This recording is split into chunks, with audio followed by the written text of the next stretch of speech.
The sound of champagne corks popping at a funeral reception is a sound you never forget. While my father's body was barely cold in the ground, Elena, his wife of 3 years, was already celebrating. She stood in the center of the living room, the room where my father had taught me to play chess holding a crystal flute, surrounded by her friends who had never bothered to visit him in the hospital. "It's what he would have wanted," she said, her voice shrill and performing for the room. Then she turned her gaze to me. I was standing by the bookshelf, my hand resting on his old leather-bound copy of the Odyssey. "Put that down," she snapped, the smile vanishing instantly. "We need to inventory everything for the estate sale. The auction house is coming on Thursday. He promised me this book," I said quietly. It wasn't a lie, but it was the only thing I had asked for aloud. Elena laughed. It was a dry, cruel sound. "Oh, honey, he promised a lot of things, but unless it's written down, promises are just air, and everything in this house, it's mine. You have until the guests leave to get your car off the driveway." I didn't scream. I didn't flip the table or throw the champagne in her face, even though the rage in my chest felt like swallowed glass. I simply placed the book back on the shelf, adjusted my tie, and walked toward the door. "Smart boy," she called out after me. "Don't come back without an appointment." She mistook my silence for defeat. It is a common mistake among the arrogant. They assume that because you are barking, you have no teeth. What Elena didn't know was that my father had been dying for a long time, and he was a man who valued strategy over sentiment. For the next 3 months, I became a ghost. I didn't answer Elena's taunting texts where she sent photos of the renovations she was planning. I didn't respond when she listed the vintage Jaguar on an auction site. I let her believe she had one completely. I needed her confident.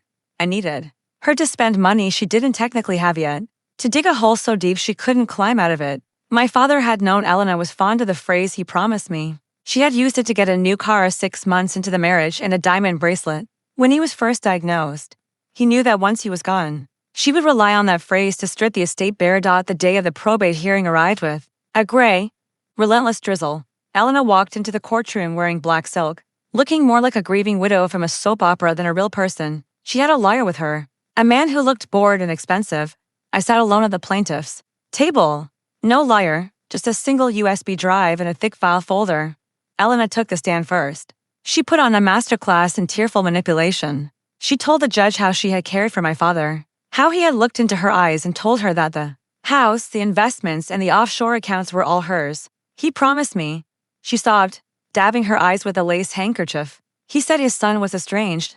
He said he wanted me to have everything to secure my future." The judge, a stern woman with glasses perched on the end of her nose, looked down at Elena. "You have no written codicil to the will? Just these verbal assertions?" "He was too sick to write at the end," Elena insisted, her voice trembling. "But his word was his bond. He promised me." The judge turned to me. "Does the plaintiff have a response?" I stood up slowly. "I do, Your Honor. I would like to submit Exhibit A." I handed the USB drive to the bailiff. A moment later, a video projected onto the courtroom screen. It was dated 2 weeks before my father's death. He was frail, sitting in his hospital bed, but his eyes were sharp. Beside him stood a notary and his longtime attorney. "My name is Thomas Vance." My father's voice rasped through the speakers. Elena froze. "I am of sound mind. I am recording this because I know my wife, Elena, will attempt to contest my will."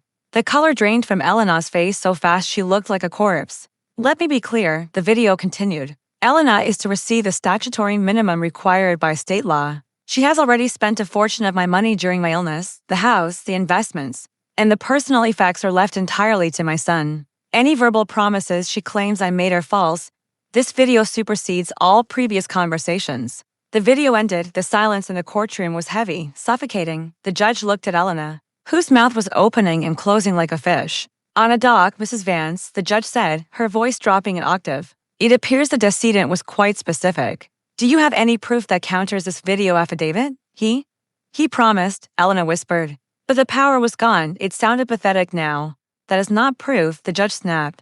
"That is hearsay, and frankly, given this video, it borders on perjury." The gavel came down like a gunshot. The ruling was swift. The original will stood. Elena was ordered to vacate the property within 48 hours and to repay the estate for the Jaguar she had already sold. I walked out of the courtroom without looking back. Elena was screaming at her lawyer in the lobby. Her composure shattered. Her future dissolved. She spotted me near the exit and lunged, but security held her back. "You knew," she shrieked. "You let me humiliate myself." I stopped and turned to her one last time. "No, Elena. You did that all by yourself. I just provided the lighting. I walked out into the rain, got into my car and drove to the house, my house. I walked into the living room, took the Odyssey off the shelf and finally sat down to read.